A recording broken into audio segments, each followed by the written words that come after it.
দর্শক, এই লোকটার দিনের শুরুটাই হয়ে থাকে উদ্ভট সব কর্মকাণ্ড দিয়ে।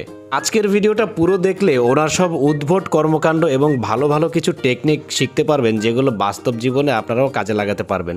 এই যেমন দেখেন, ছাতা পিঠের সাথে বেঁধে হাঁটা, তারপরে দেখেন একটা চামচের সাহায্যে কিভাবে পানির ঝর্ণার মতো করে গাছে পানি দেওয়া, এরপরে দেখেন গরু ছাগলের নাড়ি ভুঁড়ি পরিষ্কার করার জন্য কত সুন্দর একটা টেকনিক অ্যাপ্লাই করলো। দরজা বাড়ি লেগে যেন শব্দ না হয়, দেখেন তার জন্য কত সুন্দর একটা টেকনিক অ্যাপ্লাই করলো। এরপরে দেখেন একটা 5 লিটারের বোতল কেটে 3টা প্লেটের খাবার ঢাকার ব্যবস্থা করলো। এরপরে দেখেন 2টা হ্যাঙ্গার পাশাপাশি দিল, যেন বাতাস আসলেও কাপড় না পড়ে যায়। লোকটা সারাদিনের প্রত্যেকটা কাজ ভালোভাবে লক্ষ্য করলে দেখা যায় লোকটার মাথায় কিন্তু প্রচুর পরিমাণে বুদ্ধি, এবং দৈনন্দিন কাজ সহজ করার জন্য তার কাছে সব ধরনের টেকনিক কিন্তু জানা। এই দেখেন, কয়লার মাথায় একটা ক্লিপ লাগিয়ে মাঝখানে আগুন জ্বালিয়ে দিল।